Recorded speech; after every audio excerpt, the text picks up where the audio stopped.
কিছু অযৌক্তিক দাবি নিয়ে জিম্মি করে কাজে প্রতিবন্ধকতা তৈরি করেছে আন্দোলনকারীরা। তাই বিরক্ত হয়ে নিজের দায়িত্ব থেকে সরে যাওয়ার কথা জানিয়েছিলেন প্রধান উপদেষ্টা ডক্টর মোহাম্মদ ইউনূস। এমনটি জানিয়েছেন উপদেষ্টা সালেহ উদ্দিন আহমেদ। নিউজ 24-কে তিনি বলেন, ডিসেম্বরের আগেও নয়, জুনের পরও নয়, এমন সময় ধরে শিগগিরই নির্বাচনের রোডম্যাপ ঘোষণা করা হবে।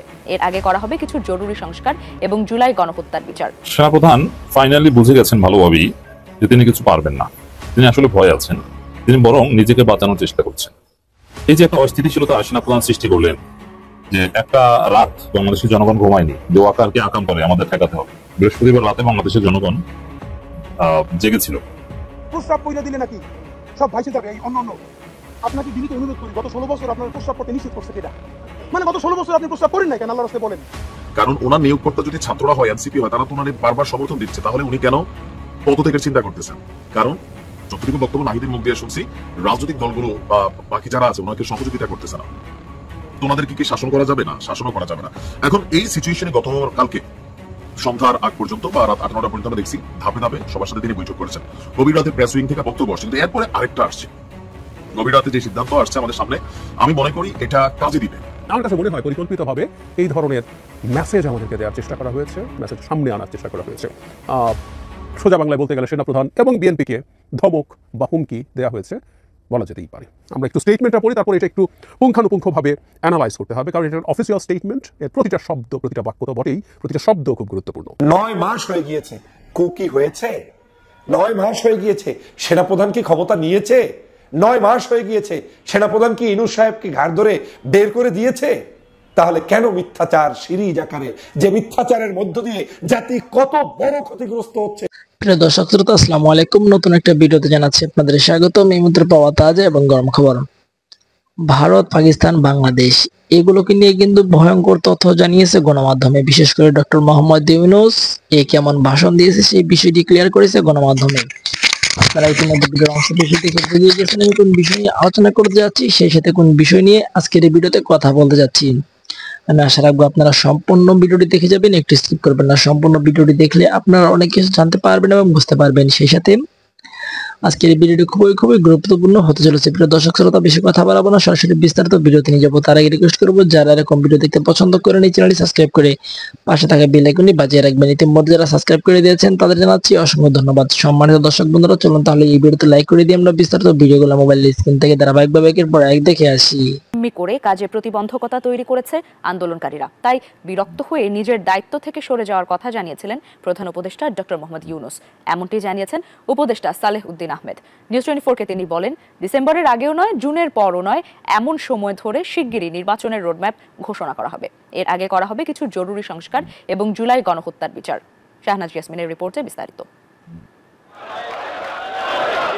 দায়িত্ব নেয়ার পর থেকেই নানা রকম প্রতিকূলতা মোকাবেলা করে পথ চলতে হচ্ছে অন্তর্বর্তী সরকারকে। প্রতিদিনই নতুন নতুন দাবি নিয়ে রাস্তায় নামছে প্রশাসন থেকে শুরু করে স্বাস্থ্য, শিক্ষা সহ বিভিন্ন শ্রেণী পেশার মানুষ।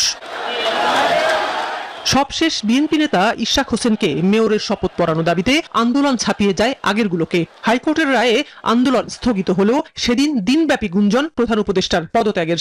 সন্ধ্যায় এনসিপি নেতা নাহিদ ইসলামের সাক্ষাতের পর গুঞ্জনের ডালপালা আরো জোরালো হয়। প্রধান উপদেষ্টাকে জিম্মি করে এসব আন্দোলন, তাই অনেকটা বিরক্ত হয়ে দায়িত্ব ছেড়ে দেওয়ার কথা বলেছেন তিনি। নিউজ 24-এর মুখোমুখি হয়ে এমনটা জানিয়েছেন উপদেষ্টা পরিষদের সিনিয়র সদস্য ডক্টর সালেহ উদ্দিন আহমেদ। উনি পদত্যাগের সামনে আসছে, উনি যেহেতু করতে চাচ্ছি, আমরা যতটুকু করছি, এই যে যেখানে সেখানে এসে রাস্তাঘাটে দাবি দেওয়া, সব দাবি যৌক্তিক তাও তো না। এটা আমাদের জন্য একটু ডিফিকাল্ট হয়ে গেছে। আমাদের দায়িত্ব কি 3টা। একটা হলো ইলেকশন দেওয়া, একটা স্বচ্ছ একটা ইলেকশন। দ্বিতীয় হলো কিছু সংস্কার করা। থার্ড হলো যে বিচার করা যারা অপরাধী। এর মধ্যে এই সমস্ত নানা রকম আন্দোলন, নানা রকম ডিমান্ড। শিগগিরই নির্বাচনের রোডম্যাপ ঘোষণা করা হবে এমন তথ্য জানিয়ে ডক্টর সালেহ উদ্দিন বলেন, প্রধান উপদেষ্টার ঘোষণা অনুযায়ী ডিসেম্বর থেকে জুনের মধ্যে অনুষ্ঠিত হবে জাতীয় নির্বাচন। চিফ অ্যাডভাইজার কয়েকদিন আগে বলছে আমি ডিসেম্বর থেকে জুনে ওদিকে যাবেনই না, হয়তো ডিসেম্বর থেকে যেটা বলছে। এবং আমরা আশা করছি আমরা বেশিরভাগ থেকে রোডম্যাপ আপনি বলুন যে কয় মাস, সেটা তো উনি বলছে আমি ডিসেম্বর থেকে জুনের মধ্যে একটা রোডম্যাপ, ডিসেম্বর আগে হবে না, ডিফিকাল্ট। আর জুনের ওদিকে যাবেও না, জুনের আগেই আমরা একটা সময় করবো। নির্বাচনের আগে আইন শৃঙ্খলা, পুলিশ, ব্যাংক, এনবিআর, অর্থনীতি সহ গুরুত্বপূর্ণ কিছু সংস্কার শেষ করা হবে। জুলাই গণহত্যার কিছু বিচারও দৃশ্যমান করতে চায় সরকার। আমরা চেষ্টা করছি যে যত তাড়াতাড়ি একটা ইলেকশন দেওয়া যায়। রাজনীতি সেটার একটা লেভেল প্লেইং ফিল্ড থাকবে, সবাই যারা ইলেকশন করতে চায় পলিটিক্যাল তারা ইলেকশন করতে পারবে। আপনি দেখছেন না কেউ ভোটিং সেন্টারে যেতে পারতো না। এইটা আমরা চেষ্টা করছি কোনো রকমভাবে যদি এটা ইসে করি, এটা পূর্ব শর্তটা ল অ্যান্ড অর্ডারটা করা, শৃঙ্খলটা আনা, তারপর ভোটার লিস্ট এগুলো আছে, ওগুলো চলছে। অর্থনীতিবিদ ডক্টর সালেউদ্দিন হামিদ মনে করেন, রাজনৈতিক স্থিতিশীলতা অর্থনীতিকে গতিশীল করে। বর্তমান পরিস্থিতিতে আইন শৃঙ্খলা পরিস্থিতি সহ অর্থনীতির রাজনীতি ঠিক করা এই সরকারের চ্যালেঞ্জ, তবে তা সম্ভব বলে মনে করেন তিনি। সংস্কারে একটা রূপরেখা দিতে যাবেন। সেনাপ্রধান ফাইনালি বুঝে গেছেন ভালোভাবেই যে তিনি কিছু পারবেন না, তিনি আসলে ভয় আছেন, তিনি বরং নিজেকে বাঁচানোর চেষ্টা করছেন। এই যে একটা অস্থিতিশীলতা সেনাপ্রধান সৃষ্টি করলেন, যে একটা রাত বাংলাদেশের জনগণ ঘুমায়নি, যে ওয়াকার কি আকাম করে আমাদের ঠেকাতে হবে। বৃহস্পতিবার রাতে বাংলাদেশের জনগণ জেগেছিল এবং ওয়াকার রিয়াল খুঁজে করতে পারবেন না সেটা তিনি ভালোভাবে বুঝে গেছেন। করলে যে খবর আছে এটা বুঝে গেছেন। তবে হ্যাঁ, যা করেছেন সেটা নট লেস দেন কু, সেটা কুয়ের কাছাকাছি, ক্লোজ টু কু। দর্শক, কিন্তু আনুষ্ঠানিকভাবে কিছু করা যায় তার পক্ষে সম্ভব নয়, এটা তিনি বুঝে গেছেন। মোটের উপরে ওয়াকার ভয় পেয়েছেন। তিনি যে ভয় পেয়েছেন, তিনি ভয় পেয়ে যে পিছু উঠেছেন তার প্রমাণ দেব। অন দ্য আদার হ্যান্ড, এই সেনাপ্রধানকে আওয়ামী লীগের কেউ কেউ গালাগালি করে গাদ্দার বলে, আবার এখন দেখলাম যে সজীব ওয়াজেদ জয় নিজেই সেনাপ্রধানকে ধন্যবাদ জানায় এবং খুশি। That's very significant. কেন সজীব ওয়াজেদ জয় খুশি? সজীব ওয়াজেদ জয় তো বাংলাদেশের নাগরিকই না, তিনি তো মার্কিন নাগরিক, শপথবদ্ধ মার্কিন নাগরিক। শপথবদ্ধ মার্কিন নাগরিক খুশি হওয়ায় না হয়, নিষিদ্ধ সংগঠনের নেত্রীর ছেলে খুশি হওয়ায় না হয়, বাংলাদেশের জনগণের কিছু আসে যায় না। তারপরও এটা কোনো আন্তর্জাতিক ষড়যন্ত্রের অংশ কিনা এটা খেয়াল রাখতে হবে। দর্শক, সেনাপ্রধান যে ভয় পেয়েছেন তার প্রমাণটা কি? যখন জনগণ সজাগ এবং জনগণ ইউনূসের পক্ষে, এবং ইউনূসের পক্ষে দাঁড়িয়ে কিন্তু ওয়াকারকে গালাগালি করছে। ইউনূস পদত্যাগ করতে চেয়েছেন ওয়াকারের ষড়যন্ত্রের কারণে, এবং ওয়াকারকে সরানো না সরানো নিয়েই এই জটিলতা তৈরি হয়েছে। বিষয়টা কিন্তু এরকম। এই জায়গায় যখন নানান নিউজ বাজারে চলছে, তখন আইএসপিআর দুইটা বিবৃতি নিয়ে আমি আলোচনা করব, সামনে এসেছে। একটা হচ্ছে আইএসপিআর এর নামে আওয়ামী লীগ, এটা বোঝাই যায় আওয়ামী লীগ একটা ভুয়া বিবৃতি ছড়িয়েছে। সেই বিবৃতি ওটা সেনাবাহিনী বিবৃতি নয়, ভুয়া, এটা তারা জানিয়েছে। আরেকটা বিবৃতি হচ্ছে যে সেই 5 আগস্ট বা তার ওই সময়টায় ক্যান্টনমেন্টে কারা কারা হেফাজতে ছিল তাদের তালিকা প্রকাশ করেছে। যদিও এই তালিকা আমরা আগে কনক সরোয়ারের কাছ থেকে পেয়েছিলাম, সেই কনক সরোয়ারের তালিকার সাথে মিলে না। এখন সেনাবাহিনী নিজে তালিকা দিয়েছে। এই তালিকা দেখে আবার সজীব ওয়াজেদ জয় খুশি, তিনি ধন্যবাদ জানিয়েছেন সেনাপ্রধানকে। তার খুশির কোনো গুরুত্ব আছে কিনা বা তাৎপর্য কি, আমি সেটা বিশ্লেষণ করব। প্রথমে একটা ভুয়া বিবৃতি আইএসপিআর এর, যেটাকে সেনাবাহিনী থেকে বলা হয়েছে না এটা ভুয়া, কেউ গুজবে কান দিবেন। এর আগে বুঝতে হবে যে আপনার আইএসপিআর এর বিবৃতি রেখে সেনাবাহিনী এখন দুইটা ধারা আছে। একটা হচ্ছে যে ওয়াকারকে রাখতে চায়, তারা ভালো, এমনকি জামাতপন্থী অনেকে ওয়াকারকে চায়, আমি জানি সেনাবাহিনী অনেকের সাথে ভালো ইন্টারেকশন। আবার অনেকে অবাক হচ্ছেন যে জামাতপন্থী অনেকে চায় ওয়াকারকে, রাইট? কেন চায় সেই আলোচনা এখন যাচ্ছে। আর আরেকটা অংশ আছে যে ওয়াকারকে চায় না, কারণ ওয়াকার ছিল আওয়ামী লীগ, আরেকটা অংশ আওয়ামী লীগ বিরোধী। আর ব্যক্তিগত কারণে ওয়াকার ভালো লোক, নামাজি, তাহাজ্জুদ গুজার, এই জায়গা থেকে অনেকে পছন্দ করে ব্যক্তিগত অফিসারকে, যেহেতু তাদের পলিটিক্যাল আইডেন্টিটিটা এটা ডিসক্লোজ না, এ কারণে ব্যক্তিগত কারণে কোনো তার স্টুডেন্ট তার স্যারকে পছন্দ করতে পারে। এই জায়গাটায় বলেছি অনেকে চায়। মানে দুইটা ধারা, এতে কোনো সন্দেহ নেই। এবং ওই দুইটা ধারাকে কেন্দ্র করে জেনারেল কামরুলকে আস্থায় নিয়ে ওয়াকারকে সরানোর চেষ্টা, ডক্টর খলিলুর রহমান, এটা নানান হিসাব নিকাশে ঝামেলাটা তৈরি হয়েছে। তো দর্শক, এই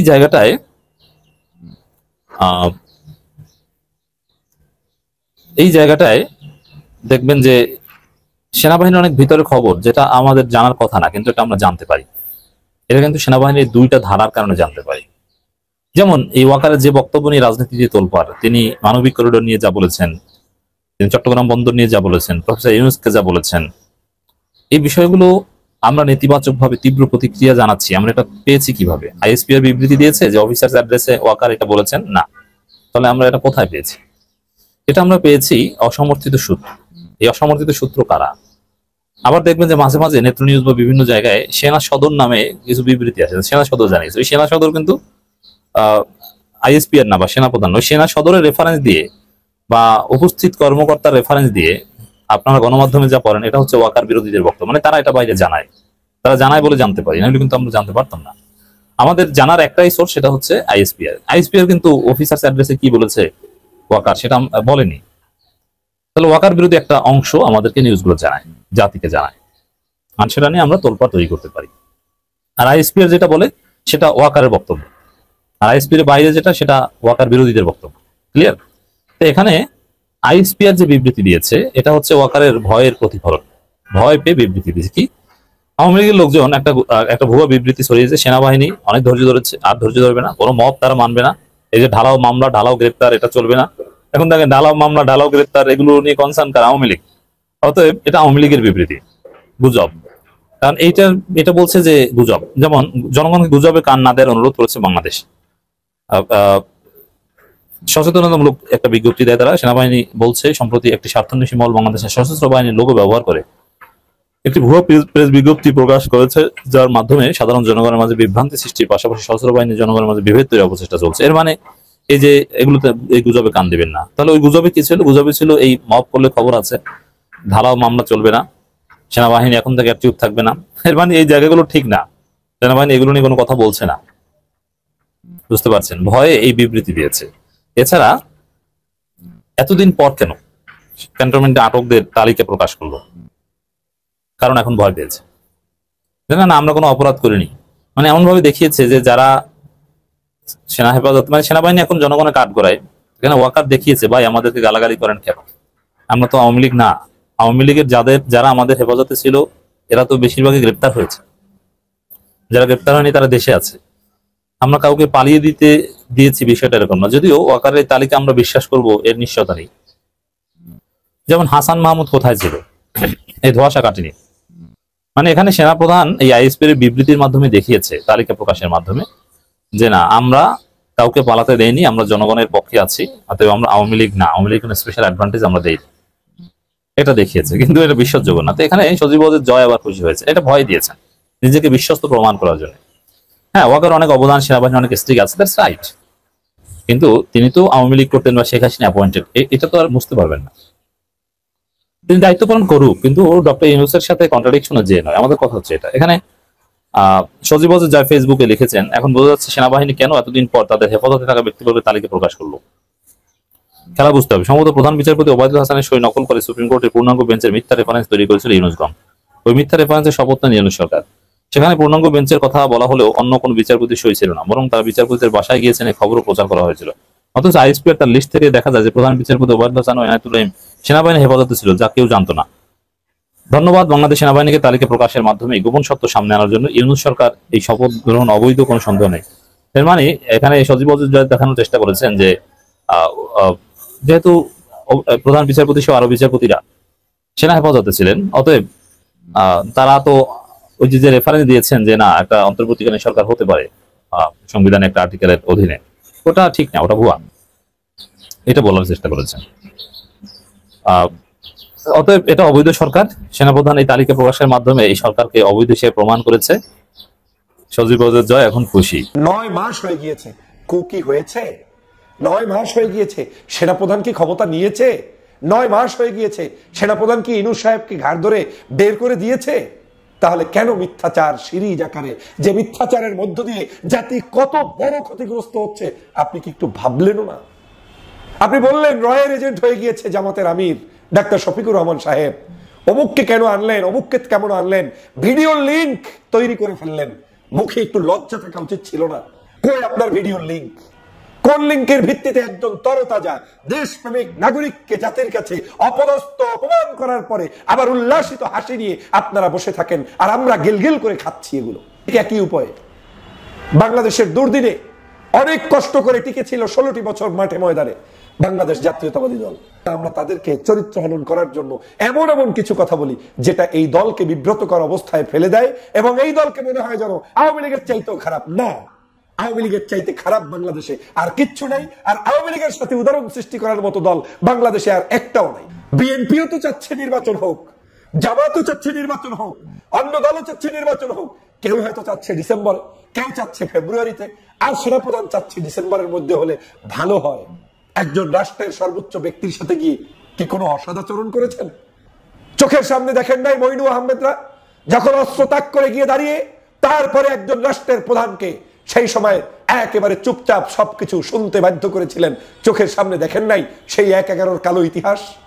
৫ই আগস্ট থেকে একটি বাহিনীকে চরমভাবে আমরা তুলোধনা করার জন্য ব্যস্ত হয়ে পড়েছি, অথচ এই বাহিনীর একটা দোষ এই ৯ মাসে আপনি চোখের সামনে দেখাতে পারবেন না। ভিডিও এমনও দেখি মন খারাপ করতে করতে, বিএনপি জামাতের সমালোচনা করতে করতে ভিডিওর শেষ সময় এসে বলে যে তার চাইতে নিজুম মজুমদারও তো ভালো ছিল, তার চাইতে অমুকেও তো ভালো ছিল।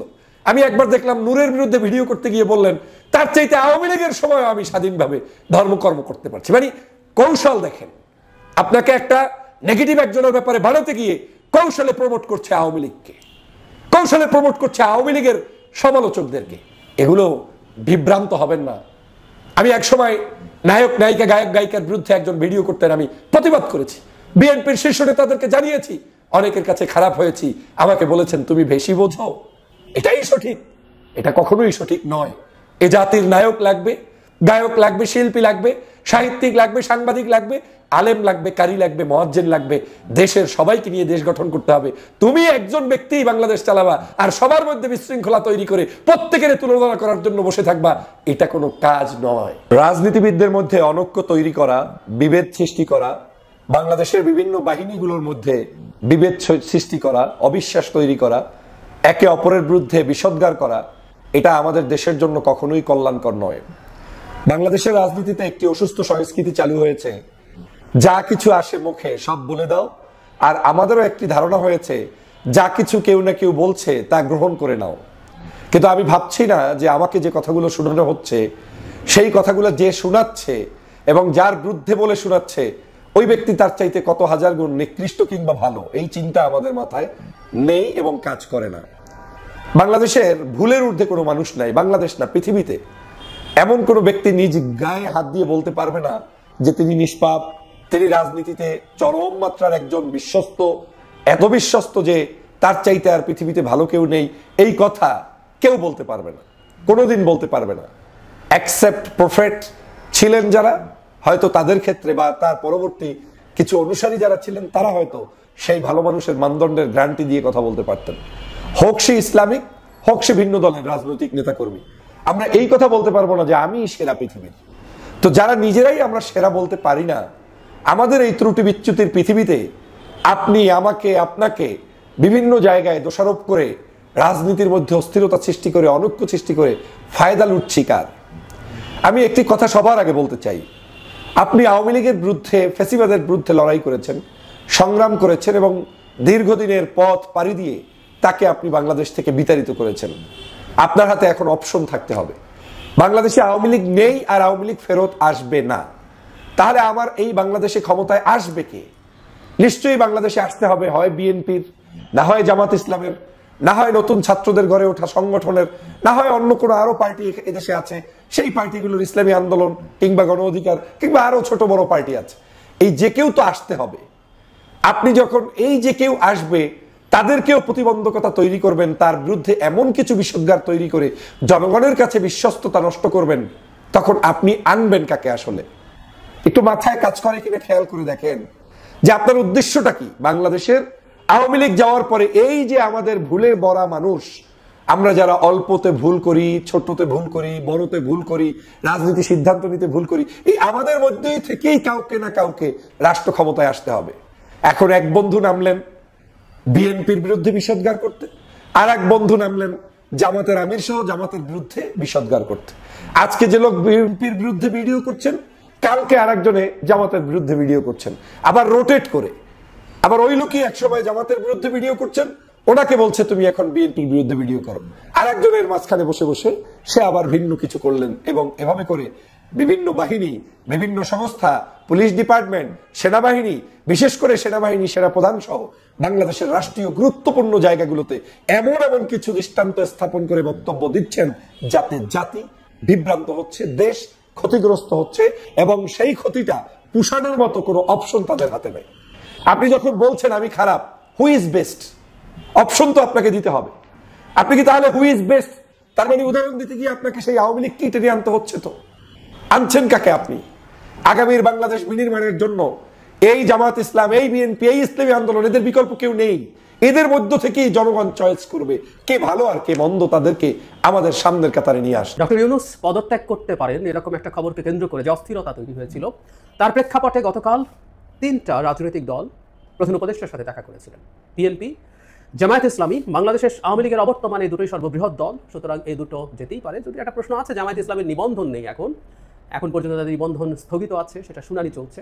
আর এনসিপিও গেছে, এনসিপিরও নিবন্ধন নেই, এবং এনসিপি কোন বিবেচনায় এতটা প্রায়োরিটি পায় এই প্রশ্ন আছে। আর জবাব সম্ভবত আমরা জানি, এটা ডক্টর ইউনূসের নিজের দল, এটা সরকারের দল, এটা কিংস পার্টি। সে কারণে জনাব নাহিদ ইসলাম তারও আগের দিন ডক্টর ইউনূসের সাথে দেখা করতে পারেন। এখন কেউ কেউ বলছেন এই বৈঠকগুলো হওয়ার মাধ্যমে যে উত্তেজনা তৈরি হয়েছিল সেটা অনেকটা সামলানো গেছে। আমি বিশ্বাস করি না। আমি এই যে বক্তব্য যাদের, এই ইন্টারপ্রিটেশন যাদের, আই ডোন্ট বাই দিস। আমি কোনোভাবেই মনে করি না এই বৈঠকগুলো কিছু অ্যাড করতে পেরেছে, বরং কিছু নেগেটিভিটি হবারও সম্ভাবনা আছে। কেন আমি মনে করছি? এনসিপিকে ধর্তব্যের মধ্যে রাখার কিছু নাই। আই রিপিট, এনসিপিকে ধর্তব্যের মধ্যে রাখার কিছু নাই। দিনের শেষে যখন রাজনীতি মাঠে গড়াবে, ভোটের রাজনীতি হোক আর মাঠে শক্তি প্রদর্শনের রাজনীতি হোক, তাতে এনসিপি কিছুই না, শুধুমাত্র সরকারের প্রিভিলেজ প্রাপ্ত বলে তারা এই জায়গায় আছে। আর আমাদের একটা সহানুভূতি অনেকেরই আছে, আমার নিজেরও আছে। এখানে যারা নেতৃত্ব দিচ্ছেন তারা এই জুলাই আগস্টে যে গণ অভ্যুত্থান তাতে গুরুত্বপূর্ণ ভূমিকা পালন করাদের মধ্যে আছেন, আরও অনেকে করেছেন, তারা তার মধ্যে আছেন। সেই কারণে বাকিদের কথা আমরা যদি মনে করি, জামায়াত ইসলামী বা বিএনপি, বিশেষ করে এই মুহূর্তে বিএনপির সাথে সরকারের ইন্টারাকশন কি আমাদের ট্রাস্টের ডেমোক্রেটিক ট্রান্সফরমেশন, সেটার উপর ডিপেন্ড করে। আরও যদি যোগ করতে চাই, সরকার, বিএনপি এবং সেনাবাহিনী, বাংলাদেশে এই মুহূর্তে এই 3টা জিনিসই সবচেয়ে বেশি গুরুত্বপূর্ণ। তাদের মধ্যকার যে ইন্টারাকশন, তাদের মধ্যকার যে সব কিছু মিলে একটা ইকুইলিব্রিয়ামের পয়েন্টে পৌঁছা, এটার উপর ডিপেন্ড করবে। আমি জানি অনেকেই তাত্ত্বিকভাবে বলতে আসবেন মিলিটারিকে আলাদা এন্টিটি হিসেবে আমি দেখাচ্ছি কেন। আমি শুরু থেকেই বলেছি, এই গণ অভ্যুত্থান পরবর্তী সময়ে আমরা পছন্দ করি বা না করি, আমরা চাই বা না চাই, এই ধরনের একটা কিছুটা সেপারেট এন্টিটি মিলিটারির আছে। যাই হোক, আমরা মূল জায়গায় দেখবো যে কি হয়েছিল, এবং বিএনপিকে ডেকে নেওয়া বা বিএনপি যাওয়া, লাভের লাভ কিছু হয় নাই, কিচ্ছু কাজ হয় নাই। এবং আমি মনে করি যে সরকারের সাথে বিএনপি যে দূরত্ব ছিল সেটা রাদার বাড়ার সম্ভাবনা তৈরি হয়েছে। তার আগে একটু জানতে চাই যে কি কথা হলো। মানে আমরা পরবর্তীতে যে দেখেছি, প্রত্যেকটা দল বেরোনোর পর ব্রিফ করেছে, বিএনপি তার নির্বাচনের জন্য একটা স্পেসিফিক রোড ম্যাপ চেয়েছেন। তারা উপদেষ্টা পরিষদ পুনর্গঠনের কথা বলেছেন। তাদের বিতর্কিত উপদেষ্টা, আমরা জানি 3জন উপদেষ্টার অপসারণ চাইছেন তারা, নিরাপত্তা উপদেষ্টা এবং 2 ছাত্র উপদেষ্টা। তারা বিচার করবেন, তারা সংস্কার করবেন, সবই বলছেন। জামায়াত ইসলামী বেরিয়ে এসে নির্বাচনের ব্যাপারে খুব স্পেসিফিক টাইম না হলেও তারা ইঙ্গিত দিয়েছেন যে মিড ফেব্রুয়ারির আগে, মানে রমজানের আগে অথবা সর্বশেষ রমজান, মানে ঈদের পরপর, এরকম একটা মোটামুটি একটা স্পেসিফিক ডেটের দিকে যাওয়ার কথা তারা বলছেন। তবে তারা সংস্কার, বিচার এগুলো দৃশ্যমান করার কথা বলেছেন। লম্বা তালিকার কথা এনসিপি এসে বলেছেন, বলতেই পারেন তাদের তালিকা লম্বা হবে, এটাই খুব স্বাভাবিক। তারা অনেক কিছু বলেছেন, তারা জুলাই সনদের কথা বলেছেন, তারা স্থানীয় সরকার নির্বাচনের কথা বলেছেন, নির্বাচন কমিশন পুনর্গঠনের কথা বলেছেন, আওয়ামী লীগের আমলে সব নির্বাচনকে অবৈধ ঘোষণা করার কথা বলেছেন। সো এই সবগুলো জিনিস আসলে তাদের কাছে এসছে। তো এখন এটা হলো তাদের দিককার বক্তব্য। এখন যে কারণে বলছি যে মূল যে ফ্যাক্টর, আমি আবারও বলছি, কাউকে ছোট বড় করার কোনো ইচ্ছে নেই আমার, কিন্তু সরকার, বিএনপি, সেনাবাহিনী, এই 3টার মধ্যে আন্ডারস্ট্যান্ডিংটা ঠিকঠাক মতো প্রতিষ্ঠিত হওয়ার উপরে ডিপেন্ড করবে আমাদের ডেমোক্রেটিক ট্রানজিশন কতটা স্মুথ হবে। বিএনপির ক্ষেত্রে বিএনপিকে ডেকে বা বিএনপি গিয়ে কোনো লাভ হয়নি কেন? ডক্টর ইউনূস অত্যন্ত বাজে একটা বার্তা দিয়েছেন। ডক্টর ইউনূস হুইমজিক্যালি কাজ করেছেন তা মনে করি না, কিন্তু এই বার্তা উনি বিএনপিকে দিয়েছেন, জাতিকেও দিয়েছেন। সেটা হচ্ছে বিএনপির সাথে তিনি যখন বসেছেন, জনাব আসিফ মাহমুদ সজীব ভুঁইয়া, উপদেষ্টা পরিষদে যে কেউ থাকতে পারেন, আমরা আগে দেখতাম তার সাথে মিটিংয়ে সাধারণত সিনিয়র কোনো উপদেষ্টা, জনাব আদিলুর রহমান, জনাব আসিফ নজরুল, এই ধরনের লোকজন থাকেন। গতকাল আলী রিয়াদ ছিলেন ঐকমত্য কমিশনের, আর সাথে আসিফ মাহমুদ ছিলেন। আমরা খেয়াল করব বিএনপি যে লোকজনকে, যে সব উপদেষ্টাকে অপসারণের জন্য দাবি জানাচ্ছে, সেই সব লোকজনের মধ্যে সবচেয়ে বেশি, মানে যার সাথে প্রধান সংঘাত আমরা এভাবে বলবো, জনাব ইশরাক হোসেনের সাথে মূল সংঘাত হয়েছে জনাব আসিফ মাহমুদের, যিনি এলজিআরটি মন্ত্রী বা উপদেষ্টা। তাকেই তারা রাখার মাধ্যমে বিএনপিকে প্রমাণ মানে বলে দিলেন যে তোমার কথার কোনো পাত্তা টাত্তা আমি আসলে দেবো না। বিএনপির কথা পাত্তা নাও দিতে পারে, কিন্তু এই যে আসিফ মাহমুদকে এখানে রেখে বিএনপির সাথে মিটিংয়ে সরকার বিএনপিকে তাচ্ছিল্য করলো, সরকার বিএনপিকে বিদ্রুপ করলো, এটা বিএনপি, আমি আশা করি, আমি বিশ্বাস করি এটা বিএনপি বুঝতেও পেরেছে, বিএনপিগুলো বুঝতে হবেও। তারও আগে মিটিং চাওয়া হয়েছে, যেটা সবচেয়ে হাস্যকর ব্যাপার। এই ধরনের একটা সংকটের মুহূর্তে ইভেন বিএনপির প্রতিও যদি বিএনপির প্রতি উনি গোসা করেছেন প্রধান উপদেষ্টা ফর শিওর, এটা আমরা দেখেছি। কারণ বিএনপি যখন বিএনপি স্পেসিফিকলি না বলে আমরা এভাবে যদি বলি, জনাব ইশরাক হোসেনের সমর্থকরা যখন রাস্তায় নেমেছেন, রাস্তায় ব্লকেট দিয়েছেন, তখন ওনাদের খুব গোসা হয়েছে, আর কারো ক্ষেত্রে হয়নি। বিএনপির প্রতি ওনার গোসা থেকেও থাকে, বিএনপিকে ডেকে তার কথা বলা উচিত ছিল। একটা ব্যক্তিগত পর্যায়ে স্কুল বয়ের মতো ব্যাপার না যে আমি তোমার সাথে কথা বলবো না, আড়ি নিয়েছি। বিএনপি দফায় দফায় তার সাথে কথা বলতে চেয়েছে, জামায়াতে ইসলামী চেয়েছে, শেষ পর্যন্ত দেওয়া হলো। এবং অবিশ্বাস্যভাবে যেদিন মানে গতকাল যখন তাদের দেখা হবার কথা, সকাল থেকে আবার এটা ছড়িয়ে পড়েছিল যে সাক্ষাৎ নাকি নাও হতে পারে। তো সুতরাং আসলে চাওয়া হয়েছে, অনেকে এই চাপ দিচ্ছে, সোশ্যাল মিডিয়ায় আলাপ হচ্ছে বলে উনি আসলে একটা দায় সারা, আমি এই জায়গাটায় আসছি, উনি আসলে একটা দায় সারা দেখা করেছেন বিএনপির সাথে। এনসিপির সাথে নিশ্চিতভাবে আন্তরিক দেখা তার হয়েছে, কারণ উনি ওদের প্রতি আন্তরিক। জামায়াতের সাথেও হতে পারে আমি জানি না, কিন্তু বিএনপির সাথে একটা দায় সারা বৈঠকে তিনি করেছেন। এর মাধ্যমে আসলে লাভের লাভ কিছু হয় নাই। ইভেন এই যে দেখা করে এই দাবি দাওয়া পৌঁছে দিয়েছে, বিএনপির সব দাবি দাওয়া তো উপদেষ্টা পরিষদ, প্রধান উপদেষ্টা জানেন, জামায়াত কি বলে তাও জানেন, এনসিপি কি বলে তাও জানেন। তো এটা বসিয়ে লাভ কি হয়েছে? সরকার যদি সত্যিকার অর্থে কিছু মেন করতে চাইতো, যেটা আমি ব্যক্তিগতভাবে মনে করি, এটা একটা রুদ্ধদ্বার বৈঠক হওয়া উচিত ছিল প্রধান উপদেষ্টার সাথে, যেখানে তিনি প্রেসাইজলি আসলে বলবেন কি করবেন না করবেন। এবং আরও ভালো হতো সবগুলো পক্ষ, এই শুধু এই 3 দল না, এই মাঠে এনসিপির যে শক্তি আছে তার সমান বা তার চেয়ে বেশি শক্তি আছে, এবং বহু দীর্ঘ সময় ধরে শেখ হাসিনা বিরোধী লড়াই করেছে এরকম দল আছে, তাদের প্রত্যেকের একজন করে, এরকম একজন করে, বিএনপিরও একজন, নট মোর দেন দ্যাট, জামায়াতের একজন, এভাবে যদি নেই তাতে 10-12 জন 15 জন মানুষ হতে পারে। একদম ক্লোজ ডোর একটা মিটিং হয়ে তার উচিত হতো সেখানে একটা কনসেনসাসের চেষ্টা করা প্রত্যেক বিবাদমান গ্রুপগুলোকে নিয়ে। সেটা তো প্রয়োজনে তিনি লম্বা সময় নিয়ে বসবেন। তিনি যদি সত্যিকার অর্থে চান যে এই সমস্যার সমাধান বা অন্তত উত্তেজনা প্রশমিত করবেন, তিনি সেটা চান নাই। তিনি সেটা চান না। আমি সকালে যে ভিডিও করেছি সেখানেই জানিয়েছি যে এটা এক ধরনের ইভেন হুমকিও আছে, যে তোমারই শুধু লোকটোক না, আমাদেরও জনগণ আছে। এবং এই জনগণের ইন্টারপ্রিটেশন, আবার কেউ কেউ গণভোটের কথা বলছেন, যে সেদিকে যাচ্ছি না, কিন্তু আমার মনে হয় এই জনগণ বলতে তিনি বোঝাতে চাইছেন তিনিও লোক নামাবেন মাঠে। মানে সরকার রীতিমতো বিএনপিকে চ্যালেঞ্জ দিচ্ছে, ধমক দিচ্ছে, এবং গতকাল বৈঠকে সেটা প্রমাণও করেছে। সুতরাং এই বৈঠকগুলো অর্থহীন। আমি মনে করি বাংলাদেশ সামনে শক্তি প্রয়োগের মাধ্যমেই পরস্পরের আলোচনা, মানে শক্তি প্রয়োগ মানে এই না আলোচনা বন্ধ করা, শক্তি প্রয়োগের মাধ্যমেই আলোচনার পথ তৈরি হয়। সরকার যেহেতু শক্তি প্রয়োগের মতো স্টেটমেন্ট দিয়েছে, আমার মনে হয় বিএনপিকেও তার মাঠের শক্তি দেখাতে হবে ইনক্রিজিংলি। সে মানে এই না যে অবরোধ করে ফেলতে হবে, তাদেরকে প্রচুর সমাবেশ করতে হবে, তাদেরকে সমাবেশের মাধ্যমে তাদের দাবি দাওয়া জানাতে হবে, সারা দেশে তাদের কত লোকজন আছে এইটার শোকেসিং সরকারকে করতে হবে। আমার মনে হয় এই সরকার খুবই বাজে ডিলুশনে ভুগছে যে অসংখ্য মানুষ তার জন্য নেমে যাবে। মানে প্রায় অনেকে বলেন যদি তাই হয়, এটা একটা ফানের মতো করে ফেসবুকে বলছেন, ডক্টর ইউনূস তো রিজাইন করছিলেন, তিনি রিজাইন করে এনসিপিতে জয়েন করে একটা ইলেকশন করুন, করে বিএনপির বিরুদ্ধে জিতে এসে যাবতীয় সংস্কার, পোর্ট, করিডোর যা যা দেয়া সেগুলো দিন। সরকার মনে করছে এটা মনে করলে এটা করতে পারতো, কিন্তু সরকারও সম্ভবত জানে, কিন্তু ডিলুশনটা কেন আমি আসলে জানি না। সরকার একটা অত্যন্ত বাজে খেলার দিকে নেমেছে। সরকারের উচিত হবে, প্রধান উপদেষ্টার উচিত হবে, আবারও বলছি, সেনাবাহিনী এবং বিএনপি সরকার এর ট্রায়াল প্রয়োজনে তারা তাদের মতো করে আলোচনা করবে, বসে তারা ডিএসকালেট করবে। সরকার সেনাবাহিনীর সাথেও, সেনাপ্রধানের সাথেও উত্তেজনা বাড়ানোর চেষ্টা করছেন, এগুলো কোনোটাই আমাদের জন্য ভালো ফল বয়ে আনবে না। এবং আমরা যদি এই বৈঠকের পর দেখি যে তারা অন্তত একটা সুনির্দিষ্ট রোড ম্যাপ, আমরা দেখেছি প্রেস হচ্ছে আবারও সেই কাট অফ ডেট 30 জুন, এসব ফালতু আলাপ দিচ্ছেন, এসব আলাপের কোনো মানে নাই। ওনাদেরকে একদম বলে দিতে হবে এটা জানুয়ারির শেষ, ফেব্রুয়ারি মাঝামাঝি এরকম। ইভেন তারা যদি মনে করেন রমজানের পর হবেন, তারা এটা বিএনপি মানবে কিনা ডিফারেন্ট ডিসকাশন, তাদেরকে বলতে হবে যে এটা মিড অফ এপ্রিল হবে, এরকম কিছু একটা তাদেরকে আসলে বলতে হবে, বা ফার্স্ট উইক অফ এপ্রিল এভাবে বলতে হবে। এটা যদি না হয়, এটা যদি না দেখি, তাহলে আমরা বুঝবো আদতে তাদের কোনো আন্তরিকতা এই সমস্যা সমাধানের ক্ষেত্রে নাই। তারা পরিকল্পিতভাবে দেশটাকে অস্থিরতার দিকে দিচ্ছেন। আগে বলতাম সরকারের একাংশ, একটু রাগঢাক করে বলতাম, এখন বলবো ডক্টর ইউনূসের। প্রিয় দেশবাসী, শুরু থেকে শেষ পর্যন্ত যারা এই ভিডিওটি দেখেছেন সকলকে জানাই অসংখ্য অসংখ্য ধন্যবাদ। যারা এরকম নিউজ ভিডিও পেতে পছন্দ করেন তারা অবশ্যই এই চ্যানেলটি সাবস্ক্রাইব করে পাশে থাকা বেল আইকনটি বাজিয়ে দিবেন। যারা এখন এই ভিডিওটি শেয়ার করেননি, এই ভিডিওটি দ্রুত শেয়ার করে সকলকে দেখার সুযোগ করে দিন। আজকের মতন এই পর্যন্ত, দেখা হচ্ছে পরবর্তী কোনো ভিডিও নিয়ে ইনশাল্লাহ।